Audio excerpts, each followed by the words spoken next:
They only remembered me when they needed money, and I knew it long before I was ready to admit it. The calls never came on holidays, never on quiet evenings, never just to ask how I was doing. No, my phone would stay silent for weeks, sometimes months, until suddenly, my name meant something again. That's when the tone changed. Softer voices, careful words, stories about hard times and temporary problems. I would listen, say very little, and wait for the moment they thought I didn't notice. But I always noticed. Every pause, every rehearsed sentence, every hint leading to the same question they never wanted to ask directly. And every time, I told myself it would be the last time I played along. It never was. Back in 1983, when we were still living in a small house outside Columbus, I believed family meant something solid, something you could lean on without checking your balance first. I worked at a machine shop then, long hours, grease in my nails that never quite washed out. My wife, Linda, kept the house steady, raised our two boys, Mark and Daniel, like they were the center of the world. And for a while, they were. I remember Mark at 10, sitting at the kitchen table doing homework while I counted out bills, trying to make rent stretch another week. Daniel used to fall asleep on the couch with his shoes still on. Life wasn't easy, but it was honest. When they needed something, I gave it. Not because I had plenty, but because that's what a father does. Things changed after Linda passed. Quietly at first, like a draft under a door you don't notice until the whole room feels cold. Mark moved to Chicago, said he had bigger plans.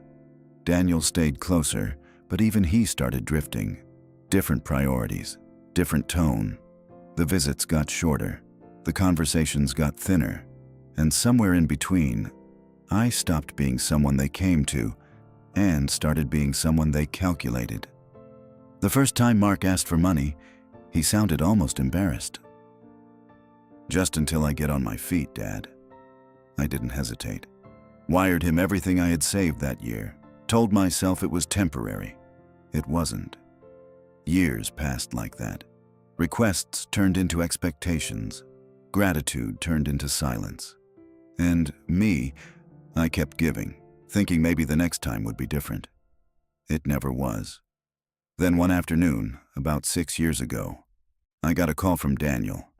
Not a hello, not even a "how've you been," just straight into it. "I need 20,000, he said. "It's serious." I remember sitting there in my recliner, staring at the wall where Linda's picture still hung. And for the first time, I didn't answer right away. Because something in his voice wasn't desperation. It was certainty. Like he already knew what I'd say. And that's when it hit me. This wasn't about help anymore. This was about something I hadn't seen clearly before, something I should have understood years earlier. But I didn't. Not until the night everything finally broke. I sent the money anyway. That's the part I don't like admitting. Even now, I wired the full amount the next morning without asking a single question. No paperwork, no explanation, no hesitation, just like always. And just like always, the silence came right after. No follow-up call, no thank you, nothing. Weeks went by, then months. I told myself he was busy, that life gets complicated, that maybe he'd call when things settled down.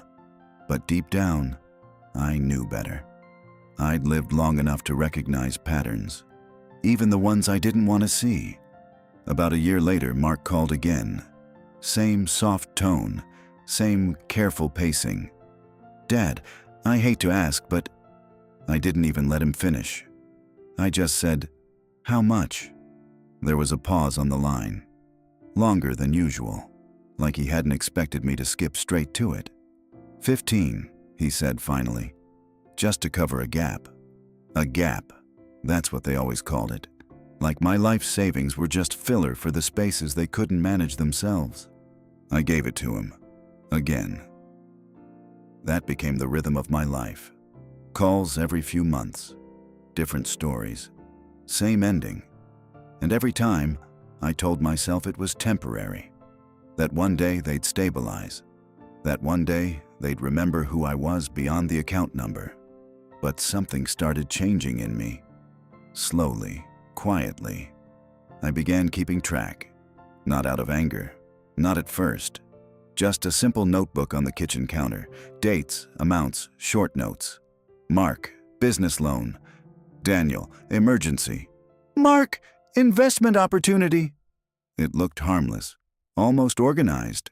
But when you start writing things down, you stop lying to yourself. By the third page, I realized something that made my stomach turn. Neither of my sons had visited me in over 2 years. Not once. I sat there one evening, flipping through that notebook, and I tried to remember the last time we had dinner together. The last time they sat at my table without checking their watches or phones. I couldn't. That night, I didn't sleep much.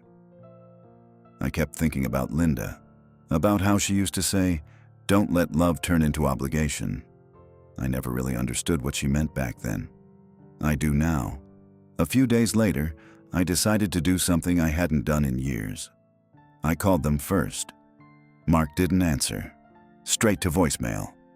Daniel picked up, but he sounded distracted. "Hey Dad, what's up?" I hesitated for a second, just long enough to feel how unfamiliar that moment was. "I was thinking maybe I could come by," I said. "Spend a few days." "It's been a while." Silence, not long, but long enough. Yeah, things are kinda hectic right now," he said. "Work's crazy and the house is a mess." "Maybe another time?" "Another time." I nodded, even though he couldn't see me. "Sure," I said. "Another time." We hung up after that. No follow-up questions, no attempt to reschedule, nothing. I sat there with the phone still in my hand, staring at the wall like a man who had just been politely turned away from his own life. And that's when something inside me shifted for the first time. Not anger, not yet. Just a quiet realization that I wasn't part of their lives anymore. I was just their solution. But what I didn't know then, what I couldn't have known, was that a few weeks later, they were both going to show up at my door at the exact same time, and neither of them came to see me. It was a Tuesday morning, quiet, ordinary, the kind of day that used to feel peaceful before everything started to feel empty. I was in the kitchen making coffee when I heard the knock. Not a polite one, not the kind you give when you're visiting. It was firm, urgent, like whoever was on the other side didn't have time to wait. I remember wiping my hands slowly on a dish towel, taking my time walking to the door, even though something in my chest had already started tightening. And when I opened it, they were both standing there. Mark on the left, dressed sharp like always, phone in his hand. Daniel on the right, restless, shifting his weight like he didn't want to be there any longer than necessary. For a second, just a second, I thought maybe they came to see me. "Dad," Mark said quickly, stepping inside before I even answered. Daniel followed right behind him like they'd rehearsed it. No hug, no smile, no "how have you been?" Just movement, purpose. I closed the door slowly behind them and turned around. "Well, this is a surprise," I said. Mark glanced around the house like he was inspecting it. "Yeah, we figured we should talk in person this time." "This time." Daniel rubbed his hands together. "It's important." I nodded, motioned toward the living room. "Sit down then." They didn't waste a second. Both of them sat, leaning forward, elbows on their knees. The exact same posture, like mirrors of each other. I stayed standing for a moment, watching them, waiting. Finally, I asked, "You boys want some coffee?" Mark shook his head. "No, we're good." Daniel didn't even answer. That's when I sat down across from them. Slow, careful, like I was settling into something I couldn't get out of. Mark took the lead, like he always did. "Dad, we're in a bit of a situation." "Of course you are," I thought. Out loud, I just said, "What kind of situation?" He exchanged a quick look with Daniel. Just a flicker, but I caught it. Some investments didn't pan out, Mark said.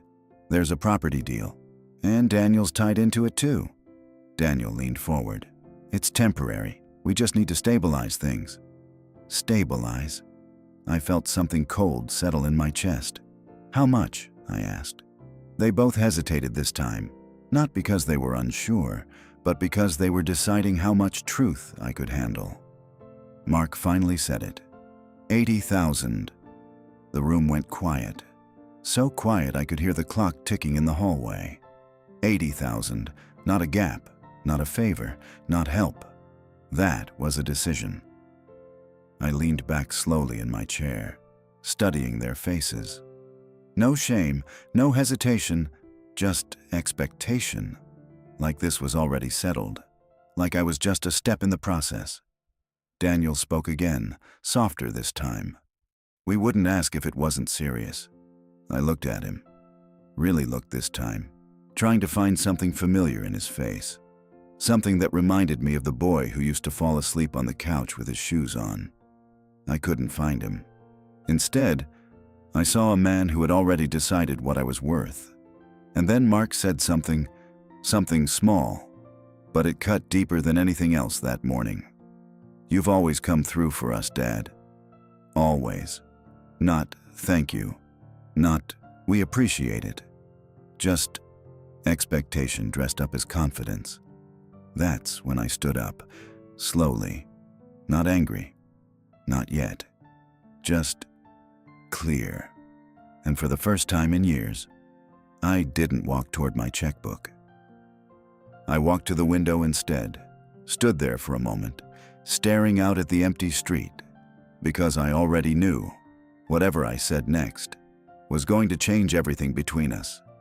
I stood there at the window longer than I needed to, long enough for the silence behind me to turn uncomfortable. I could feel them watching me, waiting, not wondering what I'd say, just waiting for me to say yes. That's what got me. Not hope, not worry, not even respect, just certainty. I turned back slowly and looked at both of them. Really looked this time, like I was seeing them clearly for the first time in years. 80,000, I repeated. Mark nodded. It'll cover everything. We just need to get through this rough patch. Rough patch. I walked back toward my chair but didn't sit down right away. My hands rested on the back of it, steady, controlled. How many rough patches has it been now? I asked quietly. Neither of them answered, so I did it for them. There was the business loan, the condo, Daniel's temporary setback, the investment that was supposed to double in a year. I shook my head slowly. I stopped counting after a while. Daniel shifted in his seat. That's not fair, Dad. We've paid some of it back. I looked at him. No, I said. You haven't. That landed heavier than I expected. Mark's jaw tightened. We're not here to go over history. We're here because we need help. There it was again. Need, always need. Never me. I pulled out the chair and sat down across from them, folding my hands like I used to when they were kids, and I was trying to explain something they didn't want to hear. I called you last week, I said. Daniel frowned slightly. Yeah, I remember. I asked to come visit. Mark exhaled, already irritated. Dad, this isn't about that. It is, I said, calm but firm. The room shifted. You told me it wasn't a good time, I continued. Said things were hectic. House was a mess. Daniel looked down. Mark didn't. And now, I said, somehow it's the perfect time for me to solve an $80,000 problem. Silence. Heavy this time. Uncomfortable. Mark leaned back, crossing his arms. You're taking this personally. I let out a slow breath. That's because it is personal. Daniel looked up at me then. And for a second, just a second, I saw something flicker there. Not guilt exactly, but awareness, like he was starting to see the shape of the moment. Dad, he said more carefully, we're family. This is what family does. We help each other. I nodded slowly. "You're right," I said, and for a brief moment, they relaxed. I saw it in their shoulders, in the way Mark uncrossed his arms, in the way Daniel leaned forward just a little. They thought they had me.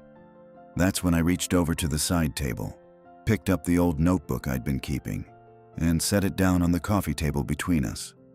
Neither of them touched it. "What's that?" Mark asked. "Everything," I said. I opened it, flipped a few pages, turned it so they could see. Dates, numbers, notes, years of it. Their names, over and over again. Daniel leaned in first. His eyes moved across the pages, slower and slower with each line. Mark didn't look right away. When he finally did, his expression didn't change, but his voice did. "You've been keeping score?" he asked. "No," I said quietly. "I've been keeping track." Daniel sat back, running a hand through his hair. "Jesus." I closed the notebook gently. "I wanted to be wrong," I said. "That's why I wrote it down. I thought maybe I was imagining things. Maybe I was being unfair." I looked at both of them. I wasn't. The air in the room felt different now. Tighter, like something had finally been said that couldn't be taken back. Mark stood up abruptly. "This is ridiculous," he said. "You're acting like we've done something wrong." I didn't raise my voice. "You haven't done something wrong," I said. "You've just shown me exactly where I stand." That stopped him. For the first time since they walked in, neither of them had an answer. And that's when Daniel asked the question neither of them had asked yet. "So, are you going to help us or not?" I looked at him, at both of them, and for the first time in years, I didn't feel torn. I felt certain. But what I said next wasn't what they were expecting at all. I didn't answer right away. Not because I didn't know what to say, but because I wanted them to sit in that silence for a moment. Really feel it. The kind of silence I'd been sitting in for years every time they took what they needed and disappeared. Then I looked at Daniel first. "No," I said. It wasn't loud. It wasn't angry. But it landed. Daniel blinked like he didn't understand the word. Mark didn't blink at all. His face just hardened, like something inside him snapped into place. "No," he repeated. "No," I said again. "I'm not giving you the money." The room changed instantly. Daniel leaned forward, his voice rising. "Dad, you don't understand how serious this is." "I understand exactly how serious it is," I said calmly. "I just don't think it's my responsibility anymore." Mark let out a sharp laugh. Not amused, just cold. Unbelievable. I didn't react. "You're really going to sit there," he continued, "after everything we've been through, and just say no?" I nodded once. "Yes." Daniel stood up now, pacing a few steps like he used to when he was younger and couldn't control his temper. "We're your sons," he said. "We're not strangers asking for a handout." I looked at him, steady. "That's exactly why this matters." He stopped pacing. "What's that supposed to mean?" "It means," I said, "if you were strangers, this would be easier." That hit harder than anything else I'd said. Mark stepped closer to the table, his voice low and sharp. "So that's it?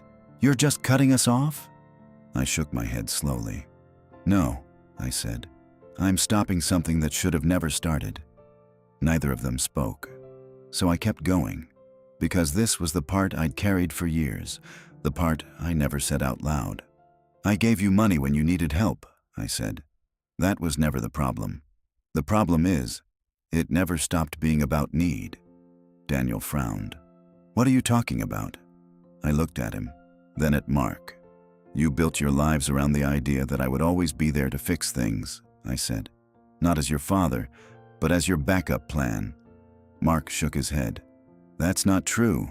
"It is," I said, "and you don't even see it." I reached over, tapping the notebook lightly. "Every time something went wrong, you didn't adjust your life. You adjusted how much you asked me for." Silence again, heavy, ugly. And then, Mark said something that made everything finally make sense. "You had the money," he said flatly. What else were you going to use it for? That was it. Not anger, not frustration, just entitlement. I leaned back slowly, studying him like I didn't recognize him anymore. That's what this is to you? I asked. Leftover money? He didn't answer, but he didn't deny it either. Daniel rubbed his face, frustrated. This isn't about that, Dad. We're about to lose everything. I nodded. I know. And for the first time, I saw something real in his eyes. Fear. Not for me, not for us, for what they were about to lose. And that's when I told them the part I had kept to myself for years. You're not losing everything, I said quietly. They both looked at me. You're losing what I've been holding up for you. The truth settled over the room like weight, because deep down, they both knew it was true. And then Mark asked the one question he should have asked years ago. If you're not going to help us, he said slowly, then what are we supposed to do? I looked at him, steady, calm, and for the first time in his life, I gave him an answer he couldn't avoid. Figure it out. Daniel exhaled sharply. Mark just stared at me, and that's when the anger came. Real anger. You're selfish, Mark said, his voice tight. After everything we've built? I cut him off. You didn't build it, I said. That stopped him cold. You built it on me. Silence. Then something shifted in his expression, something darker, and when he spoke again, it wasn't a son talking anymore. Then maybe, he said slowly, it's time we start treating this like it really is. I felt it before I understood it. A line. Being crossed. What's that supposed to mean? I asked. He looked me straight in the eye. And what he said next was something I never thought I'd hear from my own son. He didn't raise his voice. That's what stayed with me the most. Mark just stood there, calm, controlled, like he'd already thought this through before he even walked into my house. Then maybe, he said, we need to start looking at your finances more, formally. The words didn't hit all at once. They settled in, slow and heavy. Daniel frowned. Mark. But Mark didn't look at him. His eyes stayed locked on mine. You're not exactly young anymore, Dad, he continued. And decisions like this, cutting off support without discussion, that raises concerns. Concerns. I felt something cold move through me. Concerns about what? I asked. He tilted his head slightly, like he was explaining something simple. About whether you're managing things properly, he said. Whether you're thinking clearly. Daniel shifted again, uneasy now. Mark, this isn't… It is, Mark snapped, then softened his tone again like nothing happened. We're just trying to make sure everything's being handled responsibly. I stared at him. For a long moment, I didn't say anything, because I was trying to understand how we got here. How a boy I raised, a boy I carried on my shoulders, could stand in my living room and talk about me like I was a problem to be managed. You think I'm not thinking clearly, I said finally. Mark didn't hesitate. I think you're making decisions that don't make sense. Daniel finally spoke up, quieter now. Maybe we should just take a step back. But Mark kept going. There are legal ways to make sure things are handled correctly, he said. Power of attorney, financial oversight. That's when it became clear. Not just what he was saying, but what he was planning. I let out a slow breath, sat back in my chair, and for the first time since they walked in, I felt something close to anger. Not loud, not explosive, just deep, steady, and final. You're talking about taking control of my money, I said. Mark didn't deny it. I'm talking about protecting the family, he replied. The family? I almost laughed, but there was nothing funny left in me. Daniel looked between us, caught in it now. Mark, this is going too far. No, Mark said firmly. What's gone too far is him cutting us off like we don't matter. I leaned forward slightly, my voice calm, but sharper than it had been all day. You don't want to protect me, I said. You want to protect what I give you. That landed. Mark's jaw tightened again. That's not fair. It's exactly fair. The room felt smaller now, tighter, like there wasn't enough air for all of us anymore. Daniel ran a hand over his face. This isn't how this was supposed to go. I looked at him, and for a moment, I saw something human again. Regret. Maybe even fear. But Mark was already somewhere else. Cold. Calculating. If you're not willing to help us voluntarily, he said, then we'll have to look at other options. There it was. Not a threat shouted in anger. Something worse. A decision. I stood up slowly. You do that, I said. My voice didn't shake. Not even a little. But you better be very sure about what you're starting. For the first time, he hesitated. Just a flicker. Then it was gone. We are, he said. Daniel didn't say anything. He just looked at me, like he wanted to say something, but couldn't find the words. I walked to the front door and opened it. Neither of them moved at first. Then Daniel stood, slower than before. Dad, he said quietly. I didn't answer. Mark walked past me without another word.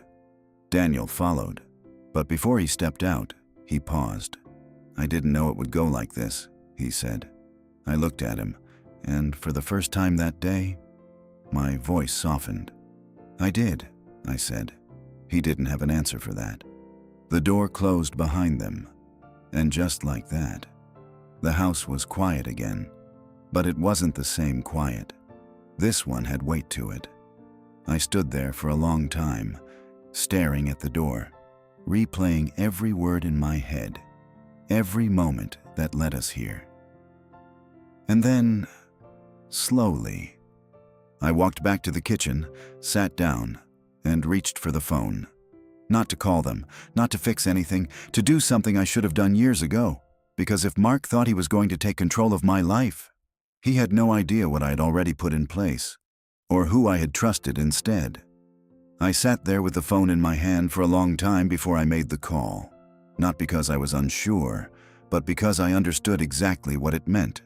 Some decisions don't feel dramatic when you make them. They feel quiet, final, like closing a door you know will never open the same way again. When the line picked up, I recognized the voice right away. "Mr. Collins," she said, steady and professional. "I was wondering when you might call." Her name was Rebecca Hayes, estate attorney. I'd met her 3 years earlier, back when I first started noticing the pattern, back when I still thought I could fix it quietly. "I think it's time," I said. There was a pause, not surprised, just respectful. "Understood," she replied. "Do you want to move forward with everything as discussed?" I looked around the kitchen, the same table where my boys used to sit, the same walls that had held our whole life together once. "Yes," I said, "all of it." We didn't talk long. We didn't need to. Everything had already been prepared, documented, signed in pieces over time, just waiting for me to say the word. When I hung up, I didn't feel relief. I felt steady, like I had finally stepped back onto my own feet after leaning too long on something that was never meant to hold me. 2 days later, the calls started. Not from my sons, from banks, from advisors, from people who suddenly realized things had changed. Accounts were closed, access removed, transfers ended, structures updated. Everything that had quietly supported their lives was gone. Mark called first. Not soft this time, not careful. "What did you do?" he demanded. I let him talk. Let him burn through the anger, the disbelief, the accusations. Then I said, "I took care of my life. You can't just cut us out like this," he snapped. "There are obligations." "No," I said calmly. "There were choices, and I made mine." He went quiet after that, not because he understood, but because, for the first time, there was nothing he could push against. Daniel called later. Different tone. Quieter. "Is it true?" he asked. "Yes," A long silence followed. "We're in trouble, Dad," he said finally. I closed my eyes for a moment. "I know," I answered. Another pause, then softer, almost like the boy I remembered. "Why didn't you tell us it would go this far?" I thought about that question. All the years, all the chances, all the moments they chose not to see. "I did," I said. "You just never heard me." He didn't argue. He just said, "Okay," and hung up. That was the last real conversation we had. Weeks passed, then months. The calls stopped completely. No holidays, no birthdays, no updates, just silence. The same silence I had lived with for years. Only this time, it didn't feel empty. It felt honest. And then, one afternoon, my phone rang again. A name I hadn't grown tired of seeing. Emily, my granddaughter, Daniel's daughter.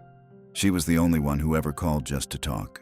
Just to tell me about school, about books, about small things that didn't need fixing. "Hi, Grandpa," she said, soft and warm like always. "Hi, sweetheart." We talked for a while. Nothing important. Everything important. Then she hesitated. "Dad's not doing great," she said carefully. I didn't ask for details. "I'm sorry to hear that," I said. Another pause. Then she said something I'll carry with me for the rest of my life. "I just wanted you to know I never called you for money." I felt my throat tighten, not from pain, but from something gentler. "I know," I said. "And I miss you," she added. I smiled. Real this time.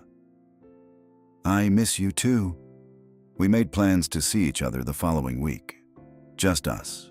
No tension, no expectations, no transactions. When I hung up, I sat there for a while, looking around the quiet house.